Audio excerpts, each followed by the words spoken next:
Hello and welcome to a special episode of To The Point. This month marks the first anniversary of the Modi government. How is it fared? What are its successes? What are its disappointments, weaknesses and failures? And how is the government viewed? And more importantly, how is the Prime Minister himself viewed? Those are the key issues I shall put today to one of India's greatest right-wing thinkers, a member of Atal Bihari Vajpayee's cabinet, himself once upon a time a great editor, a highly regarded author, and now a much valued columnist, Arun Shourie. Arun Shourie, before we discuss Mr. Modi's government in detail, let me ask you a simple scene-setting question. What impression have you formed of the first year in office? Are you impressed or are you disappointed? Well, and for effort, to the Prime Minister, 100%. For the other ministers, I don't know what they are doing or what is happening. On foreign policy, very high marks, focus, energy. On the economy, directionless, great disappointment. On social relations, great anxiety. On institutions, anxiety bordering on apprehension. So, good in parts. Let's take each of those elements of that very comprehensive answer one by one so that the audience can understand your thinking in greater detail. And let's start with foreign policy, where many people believe Mr. Modi has achieved his greatest success. The impression is that India's relationship with countries like America, Japan, Australia, France and Canada has improved, but also with neighboring countries like Sri Lanka, Nepal, Bangladesh. Is there a common theme that runs through all of this which suggests a reorientation of foreign policy? Yes. I think first is energy that Modi has brought to this. It is exemplified with the response, the alacrity with which the government has responded to the disaster in Nepal. Second is, if you just see the countries that you were enumerating, Modi's own visits to Bhutan, Nepal, Japan, the Indian president being in Vietnam on the eve of the Chinese president coming here, Modi's visit to Australia, to Fiji, to the Indian Ocean states, then to Canada, US, Pacific powers, there's one focus. Yes, there is a focus, and that is China. So I feel that the inference has to be that Mr. Modi correctly regards China as the principal challenge for India in the long run and is sort of touching bases before going to China later in the month. In your estimation, how important is this reorientation of foreign policy with China and the challenge from China as the principal focus? It's a very important focus, but it has to be followed up. You know, India has great goodwill. India is not regarded as a predatory power, perhaps by Pakistan.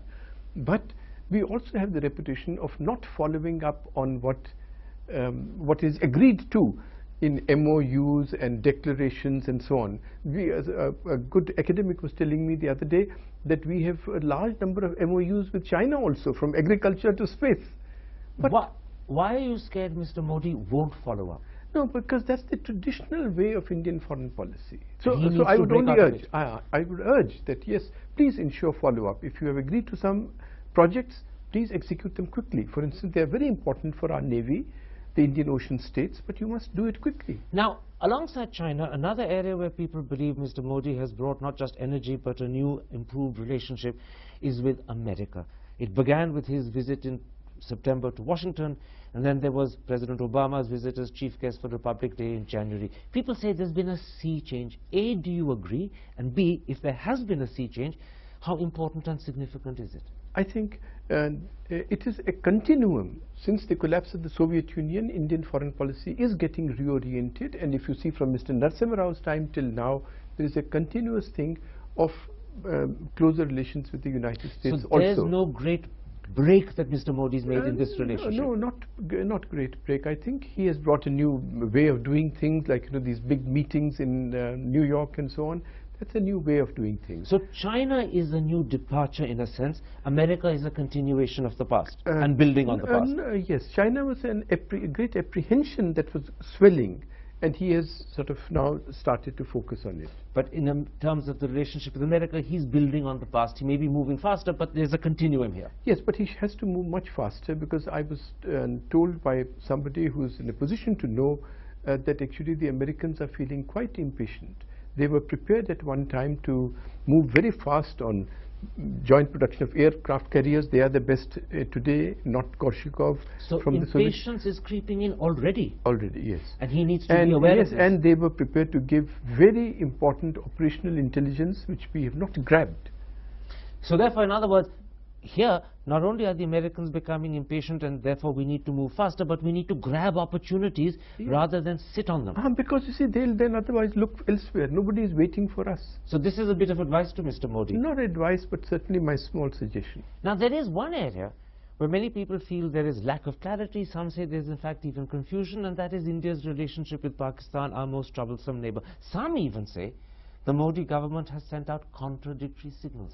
Yes, I think there are contradictory signals, partly because there's an over-optimism that every new Prime Minister has in that, yes, I can improve relations with Pakistan where everybody else has failed. Is Mr. Modi guilty of that over-optimism? No, I can't say guilty, but certainly probably he might have shared that. At least the evidence of the steps that were taken seem to suggest that. And I would therefore plead that it is not a good idea in search of out-of-box thinking, in the fascination for out-of-box ideas, to ignore the institutional memory which is embedded in, say, the Ministry of External Affairs, of dealing with Pakistan, of dealing with China. You should actually also reach outside the ministry and look for experts who have devoted, let's say, their lives or many years to studying China.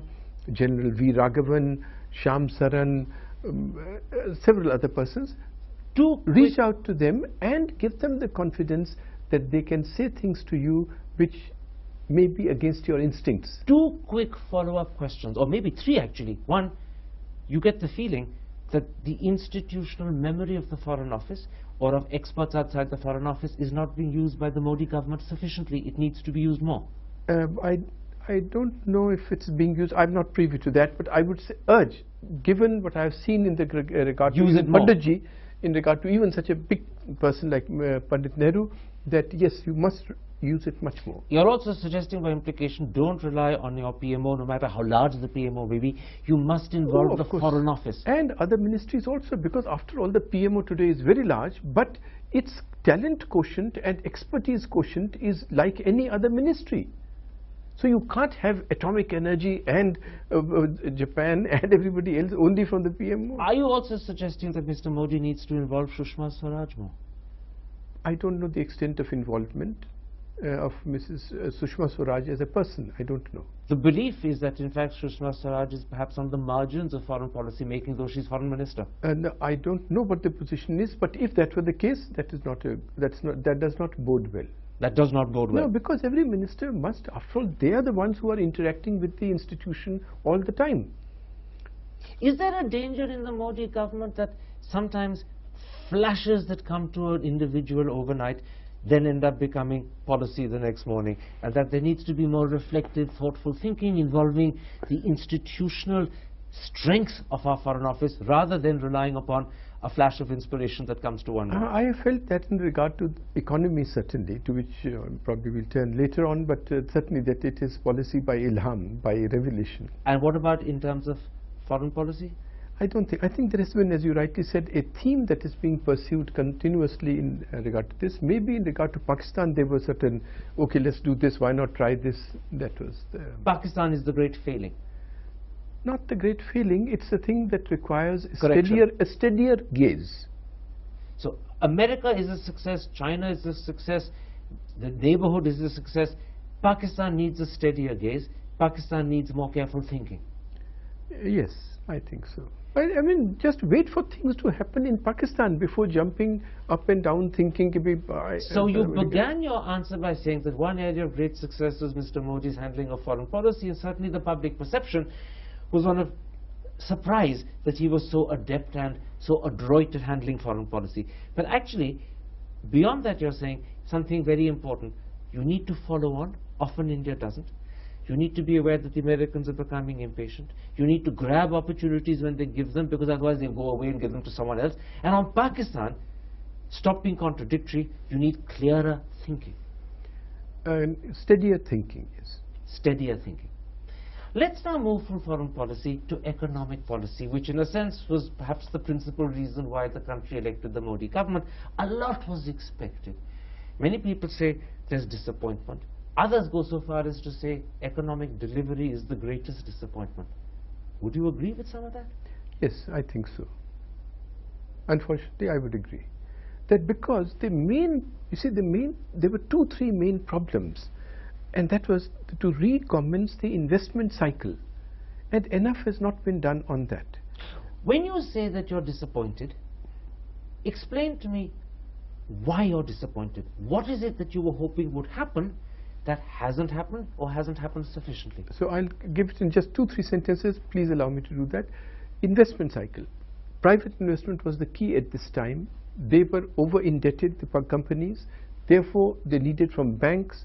Banks themselves were burdened with bad loans. So you had to do something about professionalizing the banks, recapitalizing the banks, taking away the bad loans into a TARP type arrangement, so that the market re-evaluates the banks, and the banks can raise money and the whole cycle can begin. I'm just giving one example. That is the challenge they had. Yes, they had, and nothing has been done. Absolutely nothing? I don't see that. So you know how much industrial credit has grown in the last year? Only 3.5%. So when you talk to industrialists, yes, what explanation do they give you why they're not investing? Because Mr. Jaitley claims a lot has happened. Why do industrialists say to you nothing much is happening? Well, because they don't see when they don't their own projects. Yes, they have been cleared, but clearance is one thing.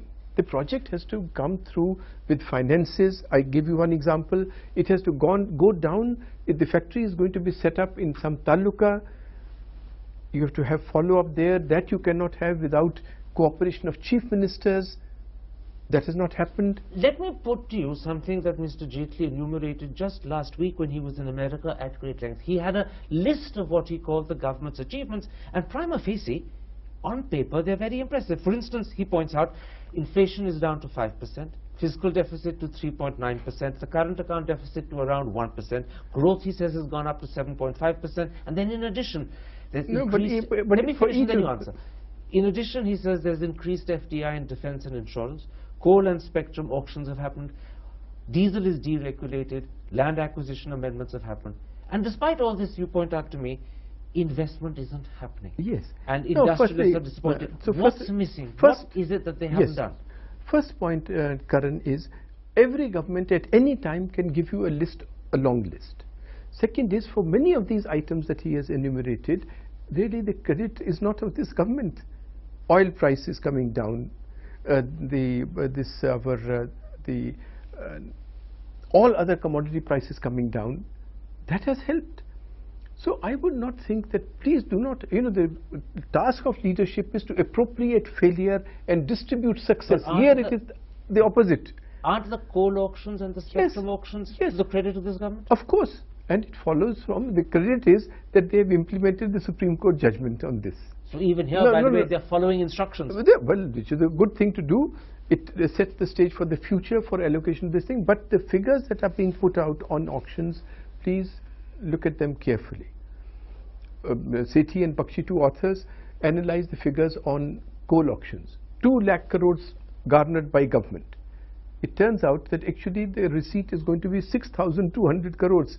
This is what would come. 2 lakh crores would come when the companies that have won the auctions produce coal at the rated capacity of the mines for 30 years. But it seems as if I've got it just now. So over here, in claiming 2 lakhs has been earned, the government is actually misleading people. No, well, they are managing headlines. Unfortunately, there is too much focus on managing headlines in regard to the economy, and that is going to rebound.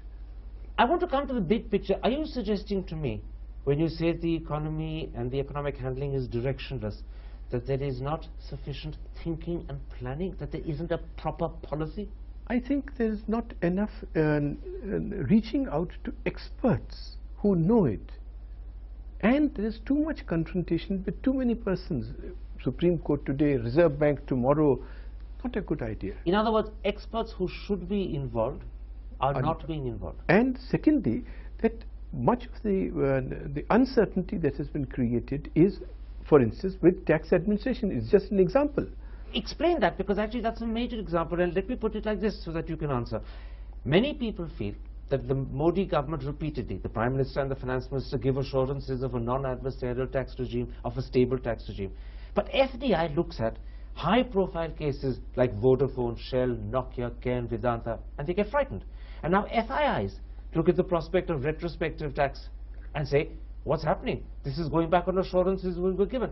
Has the Modi government mishandled tax, or is the Modi government's attitude to tax misunderstood? No, of course they have mishandled it. How can there be any doubt on that? You suddenly send notices to Shell, to Nokia, to everybody, having said that you will not have retrospective taxation or retrospective dues. The Prime Minister's office itself writes that you should attend to public grievances, and the letter is put out in the public domain. And then suddenly you say 40,000 crores are owed on a tax that was there from 1987, and nobody actually thrice. The government of India said thrice that it does not apply to FIIs, to the financial, to the and now they suddenly change their position. Suddenly change. No, but not only that. Then the FIIs withdrew some money, 2 days, and they said no. Those FIIs which are located in countries where we don't have, where we have tax treaties, we will not charge. Oh, notices have gone not for 10,000 crores, only for 906 crores. Then they said, but what about the debt? FIIs investing in debt instruments, because that's 3 lakh crores. So suddenly, yesterday, Mr. Jaitley announces in Parliament, no, that will also not come. Just one second. So that shows that he said, 2 din ke share hai. So you're 40,000 crores, it will not be changed. Very important thing. On tax, first of all, wrong decisions are taken. Yes. Earlier bad decisions which should have been corrected are not corrected. Continued. And now, having compounded the matter, you're backtracking by trying to get out of a situation which is a mess. And you come out as bullies. If the other fellow just stands firm, the bully then just retreats. So how bad a message has the government's tax handling sent out to investors both at home and abroad? First, it alienated them, and now it has made them laugh. Is this going to retard foreign investment in India? Yes, because they require stability, they require predictability. And that's not happening? No. So 2 major errors have happened. One, a failure to understand how you revive investment, as a result of which investors are not investing. And secondly, sending out the worst possible message on taxation so that FDI is also put off. And third, that within the economic sector, institutional reform has not been paid any attention to at all, whether it is banks or the regulatory framework or regulatory framework within the financial sector, all of which impinges on investment. So that's a third failing. Yes, absolutely. Now, the government says that its Make in India policy is iconic. They believe that this is a critical way of boosting manufacturing, as a result of which employment will happen, jobs and livelihood. Critics say that actually it's a great idea, but you're not doing enough to make it actually happen. The first thing that's needed is labor reform, but instead of the central government tackling that, all the central government is saying is emulate Vasundhara Raje's India. Do you agree with the critics, or do you agree with the government? No, the first step has been taken with great energy, with at Modi's speed, and that is that officers like Amitabh Kant and all have worked hard, and the simplification of clearances has been done. Backlog of projects has been cleared. But it has precisely the things that you were mentioning, not just labor reform, but many other things are required in this. And my suggestion on all that, including on land, has been leave it to the states. And you approve what the states pass on concurrent list or on the state list. Land is a state subject. Why are you getting into controversies in Delhi? This is very interesting. On labor reform, the central government accepted what Vasundhara Raje Scindia had done in Rajasthan. But when Madhya Pradesh came up with reforms that went a step or 2 further, the central government objected. So it's not leaving it completely to the states. Absolutely. So I have suggested earlier on also that under Article 254(2), there's a small thing, that what you should do is have a general announcement that on these items, which are in the concurrent list, when a state government passes a law which makes us as competitive as, let us say, Southeast Asian countries, we will automatically approve it. This would have been one way of tackling difficult economic reform. Absolutely. Why has Mr. Modi not done it? Because you've suggested this to him. Not only that, my suggestion is of no consequence, but this is what he was arguing for as Chief Minister of Gujarat. He was handicapped by his proposals not being cleared in Delhi. So he had a good idea in his head. This is an idea he was arguing for when he was Chief Minister, but he's failed to implement it. And we had been through this whole question of which part of the Constitution you can do it under. He knows these things very well. But then, this is intriguing. Why has he failed to implement something that he was advocating as Chief Minister of Gujarat and which was a way of ensuring economic reform happens? Why has he failed to do that? I don't know. I don't know. You'll have him... I'll tell you why I asked, because when the Modi government was elected with 282, the first time a majority government happened in 30 years, the great hope was that we would see far-reaching radical economic reform. Yes. A year has gone by, and we've seen a lot of tinkering, but the far-reaching economic reform hasn't happened. And also because the direction has not been articulated that well. Much of it... Is it just articulation? No, not just articulation, but there's also because if you don't have the large picture in your own head, then it's just jigsaw pieces lying around, and when Karan asks me, then I make a picture out of it. Oh, this is my grand picture. That's what's happening. You put it very nicely.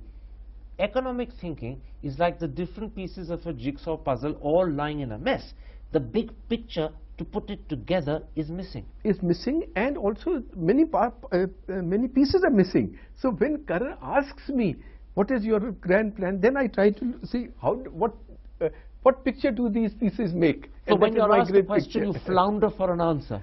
You flounder for the answer, you manufacture an answer, you manufacture the headline. Can I put this to you? Who is responsible in a government for having that big picture that frames economic policy? Is it the Prime Minister? Is it the Finance Minister? All of them together, the government. So together this government has actually not just disappointed, but in not having that big picture, they've let down the country. Because you expect a big picture of the country is a big thing. But anyhow, when a person like Mr. Deepak Parekh says that nothing has changed on the ground, well, then better wake up. The Finance Minister disputed that. So yes, he'll dispute many things. He's a good lawyer. But your sentiment and your analysis is that Deepak Parekh is a sort of concern this government should sit up and take note of. Absolutely, and don't rely on lawyerly arguments. They'll argue one thing today and the next thing day after tomorrow. Remember our good friend Kapil Sibal? Where is his zero loss theory today? Put this to me. Deepak Parekh has said that in fact things aren't moving fast enough, that impatience is creeping in. What is your assessment of how industry and investors view the Modi government at the end of 1 year? Because they had a lot of hope riding on it. They are hoping that maybe things will change 6 months from now, 1 year from now. So what a person whom I put great reliance on, he was telling me कि नहीं ये project अब plan करने की सोच रहे हैं. Plan करने की सोच रहे हैं और कुछ planning कर रहे हैं. Which suggests that they're a long way away from actually investing. About a year, I would think 8 months to a year. This also suggests that and if meteors don't strike in between. This also suggests that industry is not happy. And it also shows in the real indices. Core industry production down, credit only 3.5% increase to industry in the whole year. All this shows, it all adds up. I want to sum up this section. You said 2 or 3 very important things. The economic handling is directionless. You use that lovely phrase that it's like different pieces of a jigsaw puzzle lying in a mess, but no one has the big picture in mind so that they can piece it together. As you said, that big picture is the responsibility of the government as a whole. Industrialists, therefore, are not investing. At the most, they're thinking about when they'll invest a year later. They're unhappy, they're disappointed. And also because of those meteors that have struck, like this taxation thing that you were mentioning. So actually, it's not a happy picture as far as the economy and economic handling goes. In spite of some very good ideas. But those ideas are not implemented. As yet. In which case, my last question on the economy. The government keeps saying that they've done enough to put the country back on a trajectory of 8% growth, moving fairly rapidly, they add to 10% growth. Do you accept that claim? It reminds me of what my good friend T.C.A. Rangachari once said, Jo hyper bole so nihal. So this is just hyperbole. Lagta hai. So this government is talking... It is, you know, Professor Galbraith used to say, Indian planning and economic management consists of therapeutic targetry. In simple layman's language, what you're saying is that as far as the economy is concerned, the government is talking, it's talking big, delivery is not happening, the results are disappointing. Yes. Welcome back to a special episode of To The Point. We're discussing the first year of the Modi government with one of India's great right-wing thinkers, a former member of Atal Bihari Vajpayee's government, a great editor in his own right, an author, and now a well-respected columnist, Arun Shourie. Arun Shourie, let's come to the government's handling of institutions. There is a great belief that many are languishing, some in fact are actually being neglected altogether. For instance, India doesn't have a Chief Information Commissioner. We don't have a Chief Vigilance Commissioner. 2 of the Election Commission posts are empty. All the Lokpal posts are still unfilled. And perhaps worst of all, the Cabinet Secretary is about to end his second 6-month extension and no new man is yet appointed. Does that worry you? You know, yes, it worries me. And there are 2 points. One is Mr. Meenu Musani used to say in a wonderful book called Our India, he had written that no, in our case, cows are sacred. So we don't kill them. We just starve them to death. Institutions are being starved to death when appointments are not being made. And there is a lesson in that for us ordinary citizens, and that is be very vigilant. For instance, the right to information is a very important right. And if it is sort of squeezed by the appointments not being made, we must make it visible. In fact, the Chief Information Commissioner retired on the 22nd of August 2014. Soon it will be a year that we haven't had one. The Chief Vigilance Commissioner retired on the 28th of September 2014.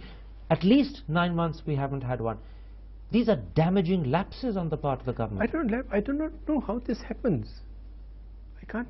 I'm not familiar with administrative rules. So this is inexplicable. Yes. Is it unforgivable? Not inexplicable. Must be some explanation. It is incomprehensible. Is it unforgivable? It's certainly incomprehensible. And certainly these institutions are vital institutions. Yesterday they passed an amended Prevention of Corruption Act. They have introduced, passed it in the cabinet. Well, you are not having a Chief Vigilance Commissioner? So this how can it be? This is a criticism of the government in your eyes? Yes, certainly. I can't understand why this has happened. The government moved very quickly to replace governors. UPA incumbents were shifted out. Are the new appointees better in quality or just much of the same? They're much the same. As my good friend Ram Jethmalani once said, that all these Raj Bhavans and so on have become these old persons' homes. That's it? And the institution has been thereby devalued. You put your favorites, I'll put my favorites. That's all. It's a retirement benefit. When it comes to the bureaucracy, there was a great feeling in the beginning that Mr. Modi was reaching out and empowering civil servants, particularly because he said to them, feel free to come to me directly. If need be, you don't even have to go by your minister. Now increasingly there is a belief that power is being centralized in the PMO. Even notes from one ministry to another have to be vetted by the PMO first, and now people say he's disempowering the civil service. What's your assessment of the way Mr. Modi's handled the bureaucracy? 2, 3 things, I think. One is some officers are certainly giving a very good account of themselves, and they are working, and they are able to put in good work day and night. I gave you the example of Amitabh Kant in condensing the forms, in doing this ease of business improvement. So there must be such officers. But in general, yes, the feeling is everything has to be sent to the PMO. And in the PMO, at least one report suggested things are lying. Because the PMO, after all, consists of the same type of civil servants. Its quotient of expertise and talent is no greater. So, wahan jaakar kya hoga? So centralization in the PMO was a mistake? Well, no, the mistake is the other way. See, the Prime Minister relies on the bureaucracy as his principal instrument, not, for instance, on his ministers. But this bureaucracy is no different from, is very different from what it used to be 30 years ago. So it is not going to be able to deliver. Either you must induct experts from outside in a critical mass, or you have to find other ways. So in other words, once again you're saying that the Prime Minister's handling of the bureaucracy doesn't take on board the fact that the bureaucrats he's becoming increasingly dependent on are not as good as they used to be, and therefore they are slowing down things rather than speeding them up.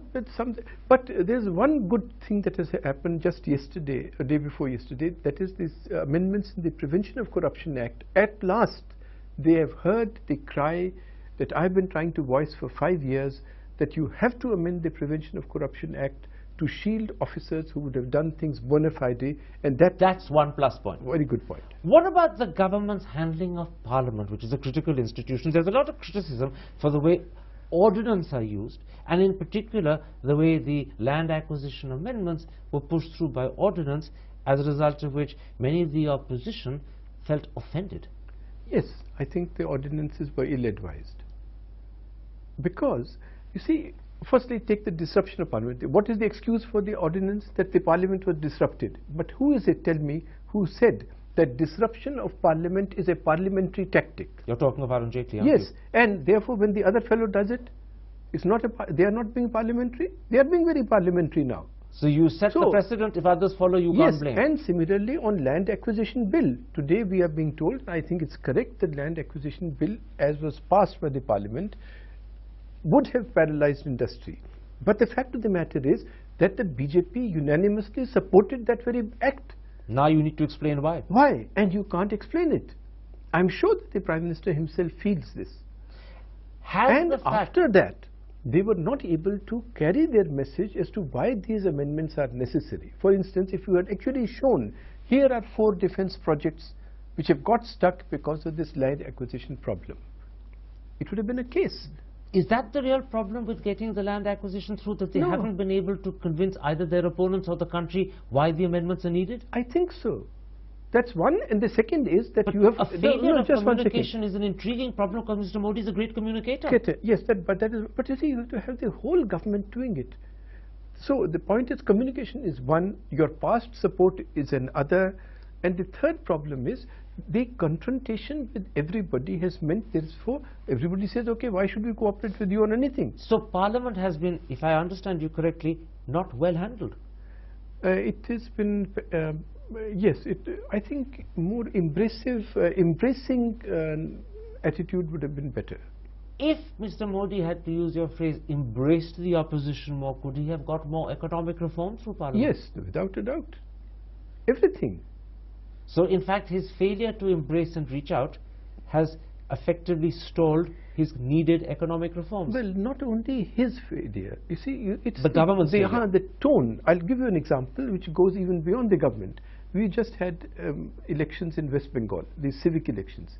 Mr. Amit Shah went on behalf of the party. What did he say?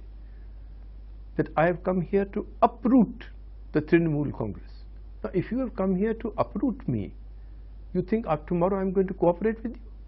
In other words, are not necessary. If you need the Trinamool support in Parliament to pass your legislation, be careful what you say in Bengal about them. But not only Trinamool, with everybody, every regional party, even allies would today feel, no, these people are expanding their footprint so fast that I am going to get crushed. And therefore they say, here, get together ourselves. Inke saath kyun kare? This is intriguing. The speed of Mr. Modi's political advance in the country is making his opponents in Parliament wary, and as a result of which, rather than assist him by passing legislation, they're ganging up against him. Yes, and I have been saying for some time, everybody is focusing on 323 or whatever seats these people have. Please focus on another figure, that you have come to Delhi with 31% of the vote. It's a very big margin, but you've come with 31% of the vote. If you or those speaking on your behalf push the 2/3 together, then you are only 1/3. And there's a danger that could be happening. That is happening. What is happening? What happened in Delhi? And what is happening in Parliament? You have, by expanding so fast, by the language, you have actually frightened the others into a group. Who's responsible for this? I don't know. Maybe nature. You know, I mean... Do you mean Mr. Modi's nature? I don't know. There's a wonderful phrase of David Hume that you and I should also remember. He said, who is it who has not been ruined by his own nature? So I think what is happening... That's a very telling phrase. Yes, but it's a phrase for each of us. But the phrase is that it's not just Modi. I think today the government of India and the party consists of 3 persons. That's all. But 3. They are? Modi, Jaitley and Amit Shah. These 3, they work as a team. And you can't just blame Modi or anybody, but the problem is... This Trimurti is not get, remotely big word, the three persons are not getting feedback from elsewhere. And they're isolated. I think so. Secondly, they have frightened not just the allies but their own group, their extended party, etc. So the rest of the party is frightened or alienated from them? Yes, certainly frightened of telling them the whole truth. And third problem, Karan, is as in all political parties, that if I take a wrong decision and the consequences are terrible, let us say I get Kiran Bedi in Delhi, we lose. It's regarded at that time as a master stroke of the master strategist. And then you are slapped by the Delhi people, 3 seats out of 70. Then people, sorry, who is to now decide that some wrong decision was taken? The same 3. So no corrective action takes place. So what do? You say, Chintan Shivar karenge. And the same 3 do the Chintan? No, Chintan. No, हमारे Shatrughan Sinha, he says it very well. He said, वही sequence होता है. First it is the Chintan Shivar, then it is the Chinta Shivar, then it is the Chitta Shivar. You're making a very important point. I'm just going to underline it for the audience. 3 people effectively make the decisions. The decisions they're making are not just upsetting and alienating the opposition, they're frightening people within the party. Then when there's need for correction, the same 3 that made the bad decision are have the to Supreme make the Court. correction. They are the Supreme Court. So the situation is actually far from improving. It's becoming a self-fulfilling vicious circle. And it is the situation in all political parties. Let's move on beyond institutions to an issue of great concern, particularly for the minorities. Last year we had the Love Jihad campaign. It upset Muslims because the claim was that Muslim boys are deliberately going to seek Hindu girls to convert them. This year you had Ghar Wapsi and conversions seemingly targeted directly at the Christian community. People like Mr. Ribeiro were deeply upset and offended. The head of the Christian church in India, Cardinal Clemus, spoke out about the churches being attacked and the fact that the government's response he thought was not sufficient. And on top of all of this, many Christians were upset, just ordinary Christians, when Christmas Day, one of their holiest days, got redesignated as Good Governance Day. Do you think the Christians are right to feel upset? Or are they misunderstanding? I think, no. When a person like Mr. Ribeiro, the sagacity of Mr. Ribeiro, a person who saved Punjab with Mr. KPS Gill, these are the 2 persons who saved Punjab for India. And therefore, a person to whom India owes so much, when he is moved to say that I feel like an outsider and an unwanted person in my own country, my dear friend, things have gone too far. No, they are certainly not wrong in their conclusion. We have to wake up. And secondly, there is great danger. Christians are here. But you are alienating. If you see this love jihad business and Muradabad riots, etc., then please remember the danger in this. IS is on our doorstep. All you have to do by creating this atmosphere is that if 100 young Muslims conclude that yes, bhaiya, yahan to kuch kaam nahi hai, we are not going to get justice here, IS is right, we'll have a real problem. This I understand, and this is a clear message you're giving not just to the Modi government but also to the country. Let's come to Mr. Modi himself. He is, after all, not just the Prime Minister. He's very much the first man to have had an outright mandate in 30 years. Do you believe he's made a very comfortable, swift and good transition from being Chief Minister to Prime Minister? Yes. For instance, as you rightly said on the question of foreign policy, he has certainly transited extremely well. On economic policy, I feel that he has, his focus still remains a Chief Minister's focus, which is on large projects. For a Chief Minister, large projects and schemes, that's what development is. But in Delhi, development is policies. That transition I sincerely hope and plead that he has to make. It has still to be made. Yes, it has yet to be made. There is one criticism that's made. But also I think there's one other point that is a change, and he may be realizing it now, and that is that when you are in Delhi as Prime Minister, people watch you much more than they watch when you are Chief Minister. You take a state budget. Who reads a state budget? But here every comma of the central budget is read. So that's scrutiny, and which happens here, it must be a new thing to him. There is one point that's been made in criticism of Mr. Modi. They say that as a political leader, he's very sure-footed. But the Prime Minister of India is also a moral leader. At a time when the country is anguished by things that are happening, it's the job of a Prime Minister to take a stand the country can rally around. But Mr. Modi was silent right through the Love Jihad campaign. He was very late and slow in speaking out when the conversion campaigns were happening. And although he's criticized people like Sadhvi Niranjan Jyoti for her language, when General V.K. Singh or people like Giriraj Singh have spoken out, he's been silent. When Yogi Adityanath and Shakshi Maharaj have spoken out, he's been silent. Do you think Mr. Modi needs to speak out more often and reassure people more often? Well, yes, I think, you know, especially because of what Mr. Modi does. There's this tweeting business. You see, if you are sending out, I hate this damn thing, but this Twitter base. If you are sending out tweets on Sania Mirza's victory, on so and so, on some wishing somebody birthday, and then you don't do it on such an important thing, churches or Love Jihad, or then people draw an inference, which is not good. Ya to aap bilkul nahi bol rahe, then people don't expect you to speak anything, like Narasimha Rao, Vinoba Bhave. But if you're going to speak, make sure you speak at critical moments. On the issues that are happening. For instance, when Mr. Modi's government acts very quickly in Srinagar flood or on Nepal, he provides that kind of leadership. But when on moral questions he is seen as silent, then naturally people he's creating doubts where he should be in fact removing them. And yes, unnecessary doubts. One area where Mr. Modi got a lot of flack was when he wore that monogram suit the day President Obama came. Was that just a lapse of judgment, or was it a critical mistake?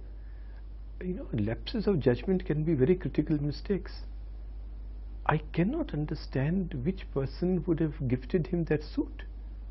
I mean, certainly, I can never understand how he ever chose to accept the gift or wear it.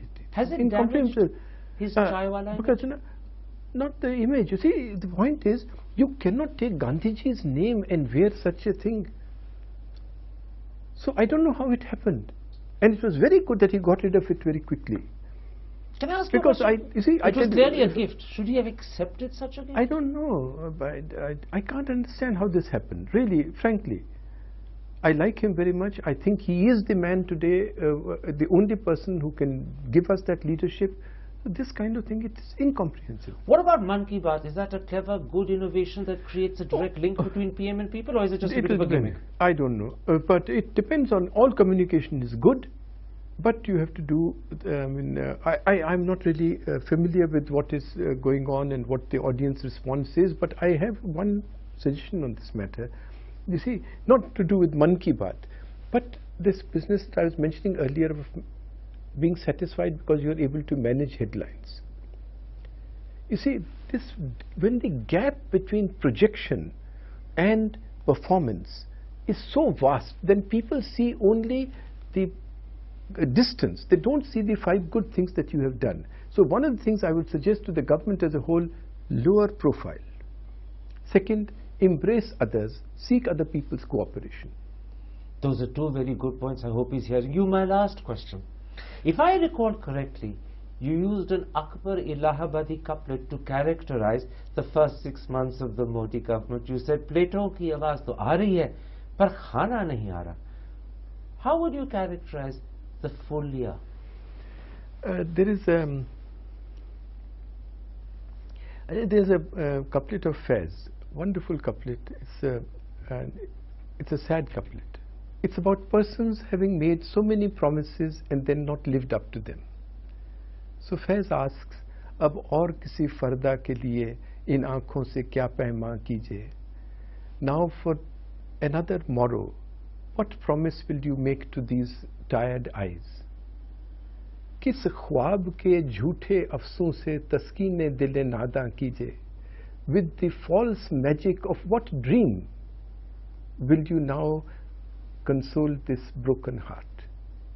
So these promises that are made, the great ideals that are proclaimed, they are not costless. We have to live up to them. People judge us by the promises we made, by the ideals we proclaimed. Arun Shourie, I think that sums up your attitude to this government to perfection. I'm not going to say a word more beyond. Thank you very much indeed. Thank you. Thanks a lot.